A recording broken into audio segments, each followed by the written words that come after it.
Data సెంటర్స్కి సంబంధించి, అదేవిధంగా agri processing అంటే వ్యవసాయంపై ఆధారపడి ఉన్న వారికి కూడా ఒక పెద్దపీట వేయటానికి ఒక ఆలోచన దృక్పథంతో 1 ట్రిలియన్ ఎకానమీ చేయాలంటే ఒక గురుతరమైన బాధ్యత ఉంది.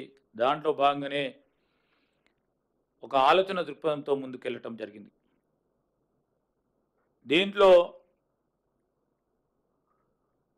ఇప్పటి వరకు 49,550 నేరుగా ఉపాధి పొందే అవకాశం మన యువతకు సంబంధించి, దానికి తోడు మరి స్విట్జర్లాండ్కి సంబంధించి కొన్ని కంపెనీస్తోని ఒప్పందాలు చేసుకోవటం జరిగింది. స్విట్జర్లాండ్కి సంబంధించిన యూబీఎస్ గ్రూప్ వారు ఇక్కడ వారికి ఆఫీస్ ఉన్నప్పటికీ ఇంకా పెద్ద స్థాయిలో 1800 మందితోని విస్తీర్ణ చేయటం జరుగుతుందని యూబీఎస్ గ్రూప్ వారు ఎంఓయూ చేసుకోవటం జరిగింది. దాంతోపాటు మల్టీవాక్ అనే స్విట్జర్లాండ్ కంపెనీ వాళ్ళు కొత్త గ్లోబల్ కేపబిలిటీ సెంటర్ జీసీసీని ఏర్పాటు చేస్తాం 50 మందితో మొదట అని వారు ఎంఓయూ చేసుకోవటం జరిగింది. మొత్తం 49,550 దావోస్లో ఒప్పందాలు చేసుకున్నాం.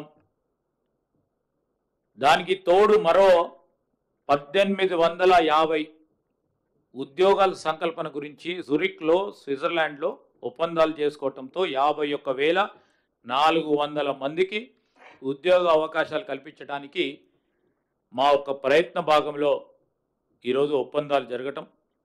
మొత్తము దావోస్లో 1,78,950 కోట్ల రూపాయలైతే ఈరోజు జూరిక్ స్విట్జర్లాండ్కు సంబంధించి మరో 4,000 కోట్ల రూపాయల ఒప్పందాలతో 1,82,900 రూపాయలు మరి పెట్టుబడులకు సంబంధించి మేము ఈరోజు ప్రభుత్వ పరంగా అనేక సంస్థలతోని ఎంఓయూస్ చేసుకోవటం జరిగింది. దీంట్లో మరి పెట్టుబడులు పెడతాం. రాష్ట్ర అభివృద్ధిలో మేము మీతో పాటు పాలు పంచుకుంటాం. ఇది చిన్న సంస్థ అయినా పెద్ద సంస్థ అయినా, మన రాష్ట్రానికి సంబంధించిన సంస్థ అయినా, దేశానికి సంబంధించిన సంస్థ అయినా, అంతర్జాతీయ సంబంధించిన సంస్థ అయినా, మా బాధ్యత ఈరోజు ఈ రాష్ట్రంలో ఈ రాష్ట్ర ప్రగతిలో భాగస్వాములం అవుతామని ముందుకు వస్తున్న వారందరితో కూడా మేము ఒప్పందం చేసుకుంటాం. మంచి ప్రయోజనాల గురించి, మంచి ఆలోచన గురించి, రాష్ట్ర అభివృద్ధిలో రాష్ట్ర పురోగతిలో పాల్గొంటామంటే ముందుకు వస్తున్న వారందరితో కూడా ఒప్పందాలు చేసుకోవాలి. రాష్ట్ర ప్రగతిలో మనము ముందుండాలనే ఆలోచన దృక్పథంతోనే ఎల్లప్పుడూ కూడా ముందుకు పోవటం జరుగుతుందని ఈ సందర్భంలో మేము మనవి చేస్తూ ఉన్నాం. ఈ రాష్ట్రం ఏర్పడ్డది ఈ రాష్ట్రానికి సంబంధించిన యువత గురించి, ఈ రాష్ట్రానికి సంబంధించిన వనరులు సద్వినియోగపరుచుకొని ఈ రాష్ట్రం అగ్రగామిగా రాష్ట్రంగానే దేశంలోనే కానీ అంతర్జాతీయ స్థాయిలో నిలబడాలని. రెండో ప్రధానమైన అంశం, మన పోటీ ఇతర రాష్ట్రాలతో కాదు, మన పోటీ ప్రపంచ రాష్ట్రాలతో అభివృద్ధి చెందిన దేశాలతోని పోటీ ఉండాలని ముఖ్యమంత్రి గారి ఆలోచన మేరకు ఈరోజు రాబోయే కాలంలో వాణిజ్యం, వ్యాపారం, పరిశ్రమ, ఐటీ ఇవన్నిటిని కూడా ఒక ప్రణాళికబద్ధమైన కార్యక్రమం తీసుకెళ్ళి ఎందరూ ఎవరు ఎప్పుడు విమర్శలు చేసినా విమర్శలతో సంబంధం లేకుండా, ఎన్ని విమర్శలు ఈ రాష్ట్ర ప్రజల గురించి చేసినా, మేము ఇబ్బంది పడ్డ రాష్ట్ర ప్రజలకు సంబంధించిన అభివృద్ధికి సంబంధించిన అంశం విషయంలో ఎక్కడ కూడా మా లక్ష్యం తప్పుదారి పట్టకుండా ముందుకు తీసుకెళ్లే ప్రయత్న భాగంలోనే మేము ముందుకు నడుస్తామని నేను ఇక్కడికి వచ్చేసిన మా పాత్రికేయ మిత్రులకు కూడా మరి ఈ దావోస్కు సంబంధించిన పర్యటన, సింగపూర్కు సంబంధించిన పర్యటనలో భాగంగా మీరందరూ కూడా స్పష్టంగా ఈరోజు అంతా కూడా ట్రాన్స్పరెంట్, ముఖ్యమంత్రి గారి మరి అక్కడ ఇంటర్నేషనల్ ఫోరంలో చెప్పిన అనేక అంశాలు రేపు రాబోయే కాలంలో మేము చేయగలిగిన మా ఆలోచన విధానాలు సస్టైనబుల్ డెవలప్మెంట్ ఉండాలని చేసే ప్రక్రియ భాగంలో ముందుకు నడుస్తామని ఒక స్పష్టంగా ముందుకు పోతున్న తరుణంలో మీరు కూడా దావోస్ పర్యటనకు సంబంధించి మా పాత్రికేయ మిత్రులు ఈరోజు ఎలక్ట్రానిక్ మీడియా కానీ ప్రింట్ మీడియాకు సంబంధించిన మిత్రులందరూ కూడా మేము వేసిన ప్రతి అడుగును ప్రజల వద్దకు తీసుకెళ్లిన ప్రయత్నంలో మీరు కూడా సహకరించినందుకు మీ అందరికీ కూడా హృదయపూర్వకంగా కృతజ్ఞతలు తెలియజేస్తా ఉన్నాం.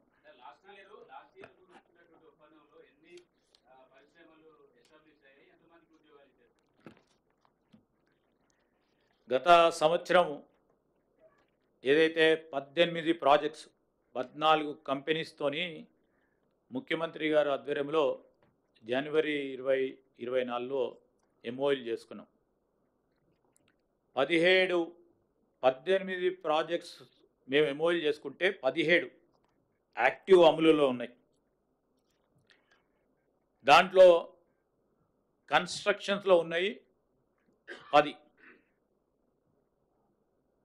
ఈరోజు మిజైల్ మ్యానుఫ్యాక్చరింగ్ యూనిట్ హార్డ్వేర్ పార్క్లో కానీ, oil palm mill and seed garden Godrej వాళ్ళది కానీ ఖమ్మంలో, formulation R&D campus Aragen life sciences మల్లాపూర్లో కానీ, bulk drug factory by Innovera pharma సూర్యాపేటలో కానీ, advance technology centres by Tata technologies మీరందరూ కూడా చూస్తూ ఉన్నారు. ఫేజ్ 1 మొదలైపోయి, అదేవిధంగా వెబ్ వర్క్స్ సంబంధించి డేటా సెంటర్,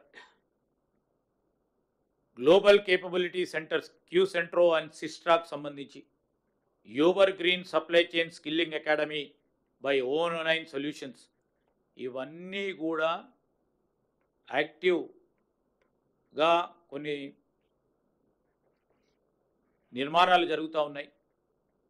నిర్మాణాలు జరిగి దాదాపు 60% 70% పనులు పూర్తయినాయి. వీటన్నిటికీ సంబంధించి నిరంతరం మా సూపర్విజన్లో మా ఇండస్ట్రీకి సంబంధించిన ఐటీ డిపార్ట్మెంట్కి సంబంధించిన సూపర్విజన్స్లో పనిచేస్తూ ఉన్నారు. మరో 7 ప్రాజెక్టులు ఎర్లీ స్టేజెస్ ఆఫ్ ఇంప్లిమెంటేషన్లో ఉన్నాయి. ల్యాండ్ అలాట్మెంట్ విషయంలో అదేవిధంగా మొన్న కొత్త ముఖ్యమంత్రి గారు అదేవిధంగా డిప్యూటీ సీఎం ఏదైతే ఎనర్జీ మంత్రిగా ఉన్నవారు కొత్త నూతనంగా ఎనర్జీ పాలసీని తీసుకొచ్చారు.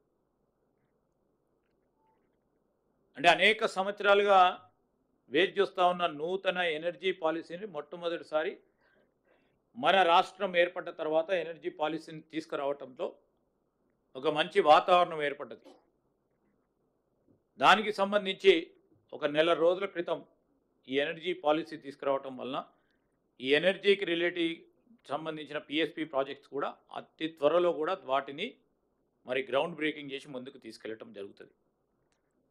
గాడ్రేజ్ ఆగ్రో కెమికల్స్ ప్లాంట్ గత సంవత్సరం చేసింది, వారికి ఆ ల్యాండ్కు సంబంధించిన అంశాల్లో కొన్ని అభ్యంతరాలు తెలియజేయడంతో ఆల్టర్నేటివ్ ల్యాండ్ని కూడా ఐడెంటిఫై చేయడానికి రెవెన్యూ డిపార్ట్మెంటు అదేవిధంగా మా ఇండస్ట్రీ డిపార్ట్మెంట్ పనిచేస్తూ ఉన్నారు. BL agro refinery plant, Godi energy manufacturing plant, ఇవన్నిటిని కూడా మరి ఇంకా వారు ప్రస్తావనలో ఉన్నారు, ముందుకు తీసుకెళ్లే కార్యక్రమం చేస్తాం. అతి త్వరలో కూడా పూర్తి స్థాయిలో వీటిని గ్రౌండ్ చేస్తూ ఉపాధి అవకాశాలను వారు ఏ విధంగానైతే స్పష్టంగా ఆ రోజు వచ్చి చెప్పడం జరిగిందో ఆ ఉపాధి అవకాశాలు ఆ విధంగా వస్తూ ఉన్నాయా, ఆ వస్తూ ఉన్న ప్రయత్న భాగంలో ఎంతవరకు సఫలీకృతమవుతామో తప్పకుండా బేరీసి చేసుకొని ముందుకు వస్తాం. 1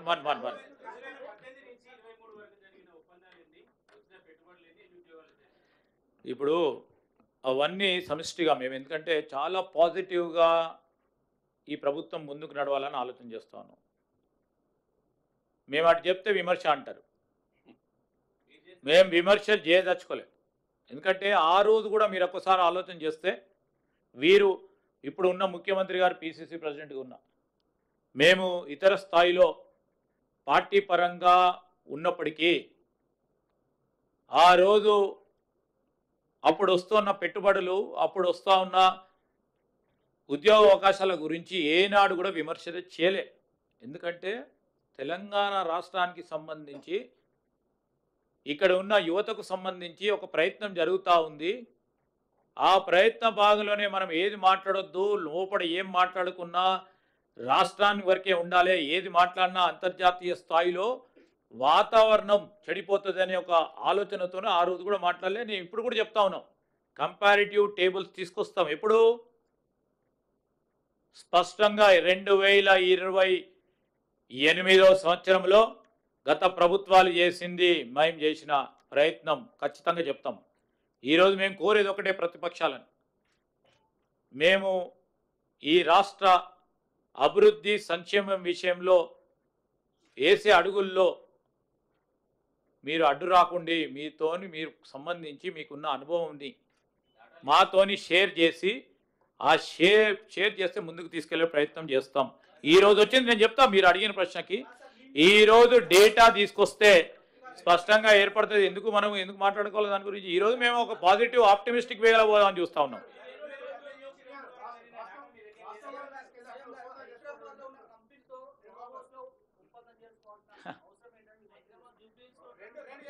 ఒక నిమిషం అండి, ఒక నిమిషం.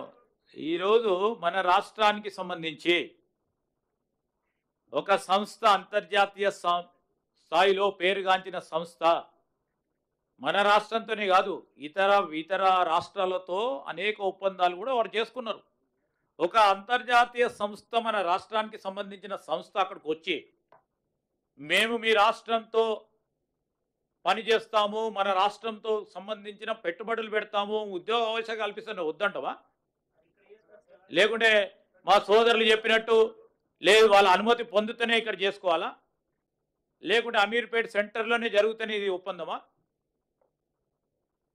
ఏందంటే అంతర్జాతీయ సంస్థ, ఆ సంస్థకు సంబంధించి ఒప్పందం చేసుకుంటామంటే వస్తా అంటే మేము చేసుకోం, పో ఇక్కడ కాదు, పో రేపు రా, ఎల్లుండి రామని చెప్తామా?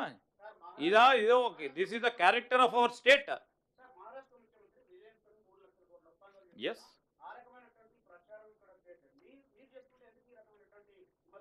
ఈరోజు నిజంగానే మాకంతా కూడా బాధ అనిపిస్తూ ఉంటుంది. ఇప్పుడు ఇంత పెద్ద ఎత్తున ఒప్పందాలు చేసడానికి ప్రయత్నం, ఆ ప్రయత్న భాగంలో ఎంత కృషి ఉండొచ్చు? ఒక మంచి వాతావరణం, పరిశ్రమలకు సంబంధించిన వాతావరణం, వాణిజ్యం వ్యాపారం చేయడానికి ఒక వాతావరణం ఏర్పాటు చేయడానికి మా సహచర మంత్రివర్గ సోదరులు ముఖ్యమంత్రి గారి నేతృత్వంలో చేస్తూ ఉన్న ప్రయత్నాన్ని ఏ విధమైన భంగం కల్పించాలని ఒక ప్రయత్నం చేస్తూ ఉంటారు. ప్రతిపక్షాలు చేస్తూ ఉన్నాయి, ప్రత్యేకంగా కనబడుతూ ఉన్నాయి. ఎన్ని ప్రయత్నం చేసినా వారు 2023-22లో మా సోదరుడు అడిగిన ప్రశ్నకి 20,000 కోట్ల ఒప్పందాలు జరిగితే మేము రాగానే 40,000 పైచీలకు ఒప్పందాలు చేసినాము.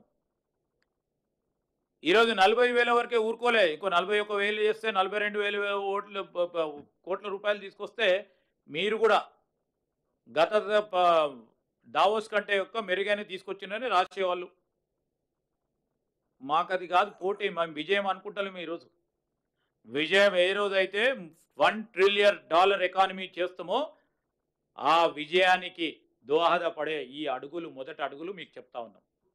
రేపు రాబోయే కాలంలో మేము మా పాలసీ నిర్ణయాలు కానీ మా ఆలోచన తీరు కూడా మీరే చూస్తూ ఉంటారు. ఇప్పుడే చూసిండ్రు, మీరు అనుకోలేదు, ఇంకోరు కూడా అనుకోలేదు, ఎవరు కూడా అనుకోలేదు. రాష్ట్ర ప్రజానీకానికి సంబంధించి ఎవరు కూడా అనుకోలేదు 40,000 నుంచి 45,000 చేస్తారేమో వీళ్ళు గొప్పగా, లేకుంటే ఇంకా తక్కువ చేయాలి, ఇంకా తక్కువ వస్తాయి, మేము ఈ విధమైన విధ్వంసం క్రియేట్ చేసినామని, తక్కువ చేసినామని కొంతమంది విమర్శలు చేసిన వారు 30,000 వస్తాయి, 20,000 వస్తాయని వేచి చూస్తున్న వారికి భిన్నంగా మా పారిశ్రామికవేత్తలు మమ్మలను నిజంగానే ట్రస్ట్లో తీసుకొని, విశ్వాసంలో తీసుకొని ముందుకొచ్చిన వారికి, అదేవిధంగా మమ్మల్ని ముందుకు నడిపిస్తూ ఉన్న మా ప్రజానికానికి ఈ సందర్భంలో ప్రత్యేకంగా వారికి కృతజ్ఞత తెలియజేస్తాం.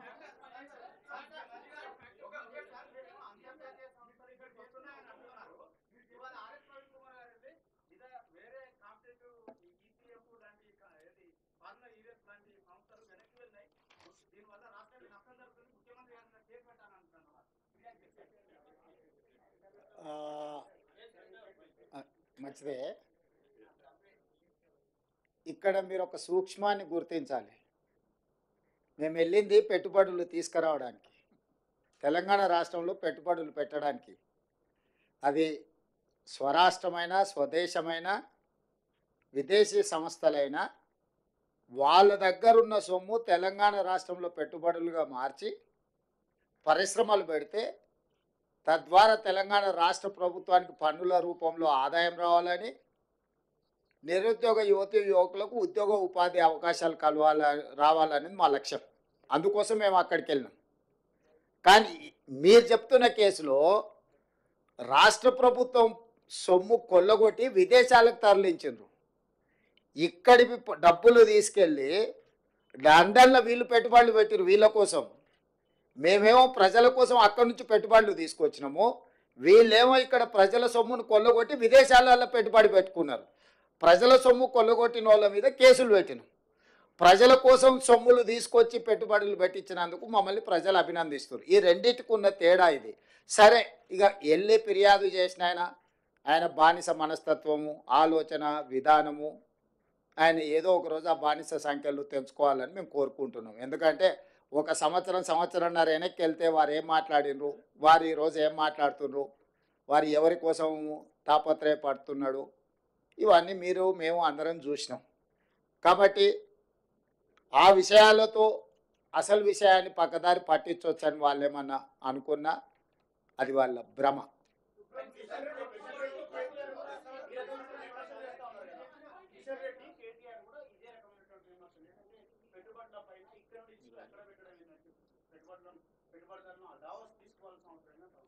నువ్వు ఇంతకుముందు అడిగిన సమాచారమే.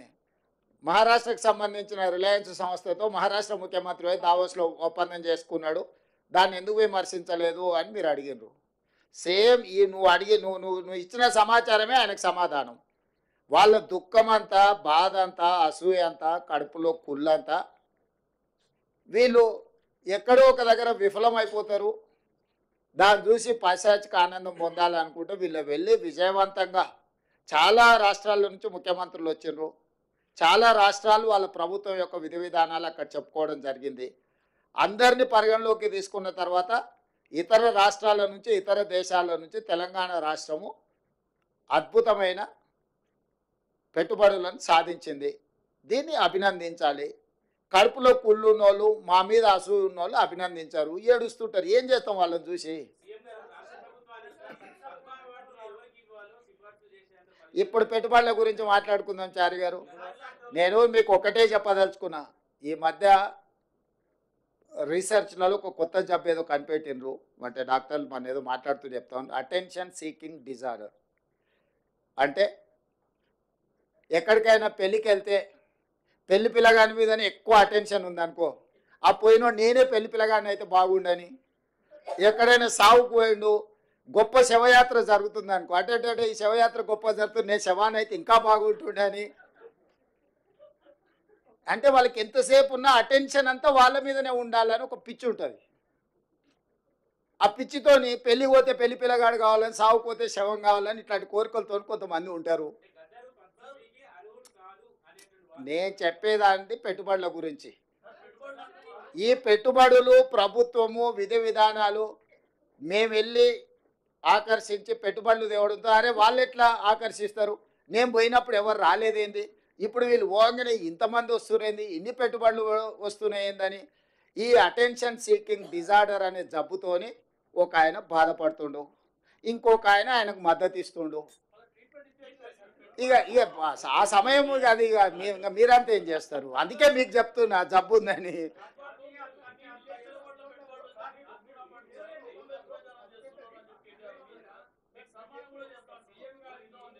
ఏంటి అండి?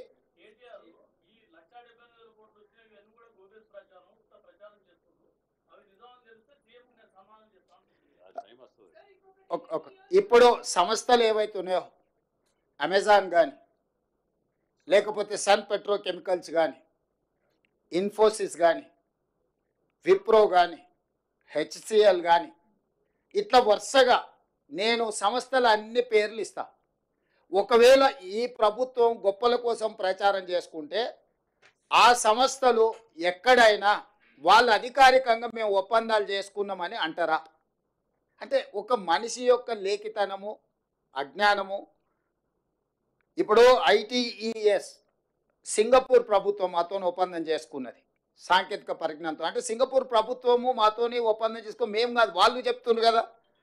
అదేవిధంగా ఎస్టీటీ డేటా సెంటర్ సింగపూర్ నుంచి, అదేవిధంగా క్యాపిటల్ ల్యాండ్, ప్రపంచంలోనే పెట్టుబడులకు Blackstone investments, CapitaLand అనేది ఒక పెద్ద సంస్థ, ఆల్రెడీ వాళ్ళ ప్రజెన్స్ ఇక్కడ ఉంది ఆ సంస్థ. అదేవిధంగా HCL tech, Infosys, Wipro, Eclat health solutions, world economic ఫోరంలో ఉండే digital health actual, Skyroot aerospace, ఇక్కడ ఆల్రెడీ రాకెట్లు తయారు చేస్తున్నారు, మీకు తెలుసు కదా వాళ్ళు. సో అదేవిధంగా జేఎస్డబ్ల్యూ గ్రూప్ అంటే జిందాల్ స్టీల్ వాళ్ళు, అదేవిధంగా అమెజాన్ వెబ్ సిరీస్, అదేవిధంగా ఇట్లాంటివి సిఫ్టీ టెక్నాలజీస్, ఇట్లా ఈ సంస్థలన్నీ ఇంకా చాలా ఉన్నాయి. నేను యువతల జేసీకే గ్రూపు, కంట్రోల్ ఎస్ డేటా సెంటర్స్లలో వాళ్ళు ఎంత క్వైట్ పాపులరో మీకు తెలుసు కదా. యూనిలివర్, ఇప్పుడు మన దగ్గర ఉన్న హిందుస్థాన్ లివర్ లిమిటెడ్ ఒరిజినల్ మాతృక యూనిలివర్, వాళ్ళు వాళ్ళ సంస్థను ఏర్పాటు చేస్తామన్నారు. అదేవిధంగా సుహానా మసాలా, రామ్కీ గ్రూప్, యూబీఎస్, అంటే ఇట్లా ప్రపంచ స్థాయిలో పేరెన్నికగన్న సంస్థలు, వాళ్ళ ప్రతినిధులు, వాళ్ళ సిఇఓలు దావోస్ వరల్డ్ ఎకనామిక్ ఫోరంకి వచ్చి తెలంగాణ పెవిలియన్, మేము వాళ్ళ ఆఫీస్లోకి వెళ్ళలే, ఎక్కడైతే తెలంగాణ రాష్ట్ర ప్రభుత్వం యొక్క అధికారిక కార్యక్రమాలు నిర్వహించే స్థలం ఉన్నదో వాళ్ళు అక్కడికి వచ్చి అపాయింట్మెంట్ తీసుకొని తెలంగాణ రాష్ట్ర ప్రభుత్వంతో ఒప్పందం చేసుకున్నారు. ఇవాళ ఆ ఒప్పందాలను కూడా ఇప్పుడు ఆయన అన్నాడు కదా, ఈ లిస్టు మీకు అఫీషియల్గా మా ప్రతినిధులకు చెప్తాను, ఈ టోటల్ అఫీషియల్ డాక్యుమెంట్ మీకు రిలీజ్ చేస్తాం, ఏ సంస్థ నుంచి ఎన్ని వేల కోట్ల రూపాయలు ఒప్పందం చేసుకున్నాము. ఈ ఒప్పందాలను మా నుంచి సేకరించడం కాకుండా ఆ సంస్థల నుంచి మీరు క్రాస్ చెక్ చేసుకోండి, నిజంగానే ఈ సంస్థలు మీరు తెలంగాణ రాష్ట్ర ప్రభుత్వంతో ఒప్పందాలు చేసుకున్నారా, భవిష్యత్తులో మీరు తెలంగాణ రాష్ట్రంలో పెట్టుబడులు పెట్టదలుచుకున్నారా అని మీరు కనుక్కోండి. 60,000 కోట్ల రూపాయల ఒప్పందం చేసింది అమెజాన్, 45,000 కోట్ల రూపాయల ఒప్పందం చేసింది సన్ పెట్రోకెమికల్స్. అంటే 1,05,000 కోట్ల పెట్టుబడులు ఈ రెండు సంస్థల గురించి నేను వివరాలు చెప్తున్నా. మిగతా ఇన్ డీటెయిల్ ఇక్కడ ఉన్నది. ఈ సంస్థలన్నిటిని కూడా మీరు పోయి వెరిఫై చేయండి, నిజ నిర్ధారణ కమిటీ వేసుకొని. ఇప్పుడు ఈ లిస్ట్ అంతా దాదాపుగా ఎంతమంది సంస్థలతోని, దాదాపుగా 25 సంస్థలతో చేసుకున్న ఒప్పందాలను, 25 ఒక 3 28 సంస్థలతో దాదాపుగా చేసుకున్న ఒప్పందాలు అన్నిటిని కూడా ఆ సంస్థల వివరాలు, ఎన్నెన్ని వేల కోట్ల రూపాయల ఒప్పందాలు వాళ్ళతో చేసుకున్నాం మీకు పూర్తి వివరాలు అందిస్తాం. మీరు పోయి ఆ సంస్థలతో క్రాస్ చెక్ చేసుకోండి. మీడియా మిత్రులు ఒక నిజ నిర్ధారణ కమిటీ వేసుకోండి, తెలంగాణ రాష్ట్ర ప్రభుత్వం చెప్తున్నది వాస్తవమా కాదా, లేకపోతే ఈ అటెన్షన్ సీకింగ్ డిజార్డర్ జబ్బుతో బాధపడుతున్నాయని చెప్తున్నది నిజమా, ఈ రెండింటిని నిర్ధారించి మీరు చెప్పండి. అసలు పెట్టుబడులు వస్తున్నాయంటే మీకు ఒకవేళ సంతోషం వ్యక్తం చేయడానికి ఇష్టం లేనప్పుడు మౌనంగా ఉండండి. ఈ అక్కస ఎందుకు, అసూయ ఎందుకు, కడుపులో మంట ఎందుకు? కాబట్టి మీరు కూడా ఏమంటున్నానంటే ఇట్లా మాట్లాడే వాళ్ళను కొంత నియంత్రించండి. ఎక్కడైనా మీకు తెలిసిన డాక్టర్లు ఉంటే చూపించండి, వాళ్ళకు వైద్యం చేయించండి. ఏమైనా ఎక్కువ తక్కువ అయితే సీఎం రిలీఫ్ ఫండ్ అని ఇద్దాము. తిక్కలోడు ఇదే కదా ఈరోజు ప్రెస్ మీట్ పెట్టిందే పత్రం, ఒప్పందాలు చేసుకునే శ్వేతపత్రాలు. ఇక మళ్ళీ కొత్తగా శ్వేతపత్రం ఏంది? ఆ శ్వేతపత్రం అనే పదం తెలుసా ఆయనకు? శ్వేతపత్రం అడిగేటానికి, శ్వేతపత్రం అంటే ఏంది? White paper. వైట్ పేపర్ అంటే ఏంది? డీటెయిల్స్ ఇవ్వడం. డీటెయిల్స్ అఫీషియల్గా ప్రతి ఒక్కరితో ఒప్పందాలు చేసుకున్న ఫోటోలు వివరాలు అన్నీ మీకు ఇచ్చినాం కదా. సీక్రెట్గా ఉంటే, అన్డిక్లేర్డ్ డీటెయిల్స్ ఉంటే, ప్రకటించని అప్రకటిత సమాచారం ప్రభుత్వం దగ్గర ఉంటే మనం శ్వేతపత్రం డిమాండ్ చేస్తాం. ప్రభుత్వం పలానా సంస్థకు మాత్రమే వివరాలు తెలుసు, ప్రజలందరికీ తెలవాలి కాబట్టి వాటన్నిటిని కూడా మీరు విడుదల చేయండి అని అడిగేది శ్వేతపత్రం. అసలు ఎవ్రీడే ఏం ఒప్పందాలు చేసుకున్నాం వాటి వివరాలన్నీ మీకు ఇచ్చి మీరు ప్రచురించిన తర్వాత విత్ ఎవిడెన్స్, విత్ డీటెయిల్స్, సంతకాలు, ఒప్పందాలు చేసుకున్న వాళ్ళన్నిటిని మేము ఇచ్చినాం. అదే శ్వేతపత్రం కదా. నేను అదే చెప్తున్నా, ఏదో పదం బాగుంది కదా అని అనేసి ఆ తర్వాత దాని అర్థమైందో తెలుసుకొని అర్రే ఇట్లా ఉండేది లేకుండా అని ఏ పిచ్చోడు పిచ్చిపడు. నేను రాహుల్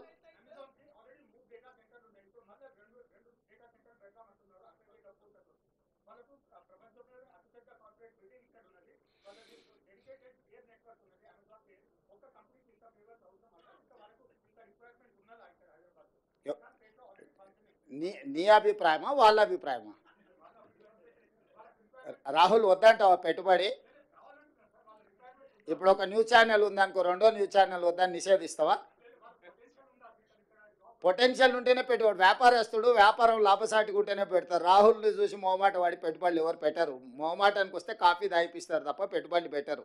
ఈరోజు మన ప్రభుత్వం యొక్క విధానాలు, ఈరోజు ఎనర్జీలో మనం తీసుకొచ్చిన ఓపెన్ యాక్సెస్ విధానం, ఈరోజు డేటా సెంటర్స్ని ఎక్కువ ఆకర్షించడం, దాదాపుగా డేటా సెంటర్స్కి రిలేటెడ్లో 1,00,000 కోట్ల రూపాయల పెట్టుబడులు ఎందుకు వచ్చినాయంటే గత ప్రభుత్వం యొక్క విద్యుత్ విధి విధానాలు, మా ప్రభుత్వం వచ్చిన తర్వాత తీసుకొచ్చిన ఎనర్జీ పాలసీతోని ఈరోజు మనం పెట్టుబడులను ఆకర్షించినాము. ఎప్పుడు కూడా పెట్టుబడులు ఆయా రాష్ట్ర ప్రభుత్వాల యొక్క విధి విధానాలను బట్టి పెట్టుబడులు వస్తాయి. ఈరోజు మనం తీసుకొచ్చిన ఎనర్జీ పాలసీ వల్ల మనం మ్యాక్సిమం ఇన్వెస్ట్మెంట్స్ని అట్రాక్ట్ చేయగలిగినాం. అంటే మన ప్రభుత్వము వాళ్ళ పెట్టుబడులకు అవసరమైన అనుమతుల విషయంలో తీసుకొచ్చిన సరళీకృత విధానాల వల్ల వాళ్ళు ఈరోజు మన పెట్టుబడులు ఇచ్చిండ్రు. అమెజాన్ గొప్పదని నువ్వే అంటావు, ఇక్కడ ఉందని నువ్వే అంటావు. 60,000 పెట్టుబడులు పెడతా అంటే మాత్రం నువ్వు బాధపడతావు. ఎందుకు? నువ్వంటే అదే నీ వెనకాల ఉన్న ఆయన గురించి, నువ్వంటే నువ్వు కాదు.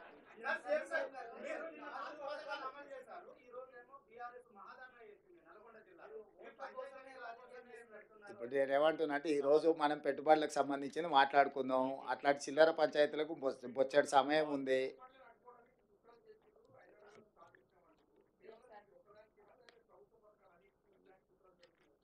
అది ఇక నువ్వు చెప్పాలి, నువ్వు విచారం. ఎందుకంటే నిర్మాణం మేము దేశంలో లేము, ఏమేమి జరిగిందో మొత్తం వివరాలు మీరు చెప్పండి. చెప్తే దాన్ని బట్టి నిర్ణయం. ఎస్ సరే.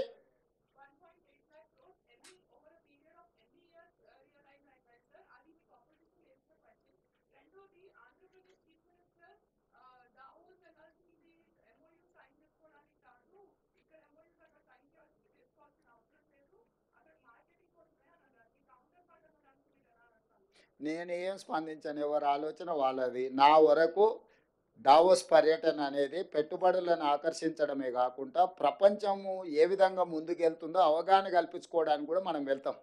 అన్ని విషయాలు మనకు తెలియని విషయాలను తెలుసుకోవడం అనేది మానవుడి యొక్క పరిజ్ఞానం పెంచుకోవడం అనేది అది minimum sense and common sense. We have applied our common sense. అక్కడికి వస్తే ప్రపంచ దేశంలో అభివృద్ధి చెందిన సంస్థలతో పాటు ఇతర దేశాల యొక్క విధి విధానాలు, వాళ్ళ పాలసీలు కూడా మనకు అర్థమవుతాయి ఇంటరాక్షన్స్ తోటి. ఎందుకు ఫోరంలలో పోయి మన గురించి ప్రమోట్ చేస్తాం? అసలు చాలా దేశాలకు ఇక్కడ ఏమి విధి విధానాలు ఉన్నాయో తెలవడానికి అవకాశం లేదు. అందుకే మన విధి విధానాలు ఆ ఇంటర్నేషనల్ ఫోరమ్స్ మీద మనం ఎక్స్ప్లెయిన్ చేసినాం.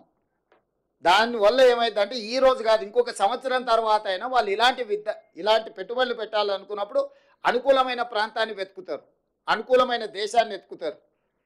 సో నేను క్లియర్గా ప్లాట్ఫామ్ మీద చెప్పిన, ఇప్పుడు ఇతర దేశాలు చైనాలో పెట్టుబడులు పెట్టిన దేశాలన్నీ కూడా ఇంక్లూడింగ్ యునైటెడ్ స్టేట్స్ ఆఫ్ అమెరికాతో సహా సౌత్ కొరియా లాంటి దేశాలు, చాలా దేశాలు చైనా +1 కంట్రీ కోసం వెతుకుతున్నారు.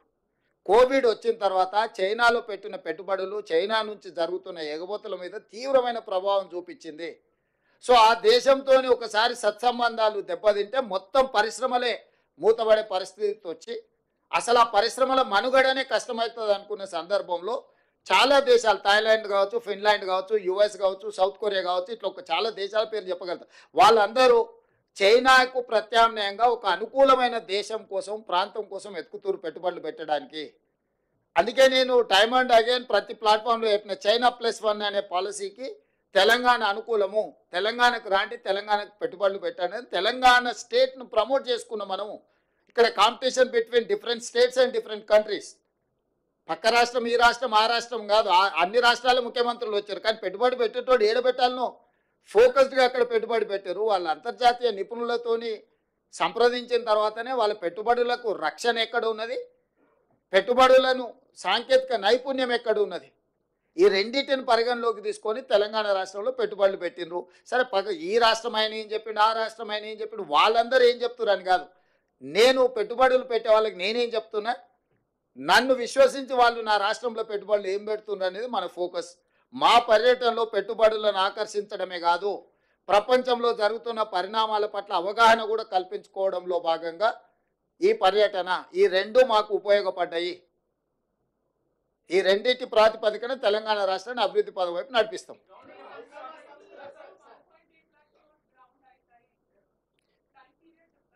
ఆ ప్రాజెక్ట్ రిపోర్ట్లని ఈచ్ అండ్ ఎవ్రీ ప్రాజెక్ట్కి దాని నేచరు, దాని యొక్క అవసరాన్ని బట్టి ఉంటుంది. ఓ దగ్గర ల్యాండ్ అవసరం ఉంటుంది, ఒక దగ్గర పర్మిషన్ అవసరం ఉంటుంది, ఇంకొక దగ్గర టెక్నాలజీ ట్రాన్స్ఫర్ చేసుకోవాల్సిన అవసరం ఉంటుంది, ఓ దగ్గర అంటే మెషిన్స్ ఇంపోర్ట్ చేసుకునే అవసరం ఉంటుంది. సో బేసిక్గా పెట్టుబడులు పెట్టాలని ఒక అవగాహనతో కూడుకున్న ఒప్పందం జరిగింది. మీకు ఇంకా సింపుల్గా చేయాలంటే పెళ్లి సూపులు అయిపోయినాయి, లగ్గపత్రిక రాసుకున్నాం, ఇక మిగతా కార్యక్రమాలని ముందలు ఉన్నాయి. మనం పెళ్లి కార్యక్రమంలో ఏముంటుంది, లగ్గపత్రిక రాసుకున్నాం అంటాం, అంటే ఇక మిగతా కార్యక్రమాలన్నీ ముందుకు ఉంటాయని. పెళ్లి సూపులు అయిపోయినాయి, లగ్గపత్రిక రాసుకున్నాం వాళ్ళు మేము, ఇంకా మిగతా కార్యక్రమాలన్నీ ముందున్నాయి. Thank you.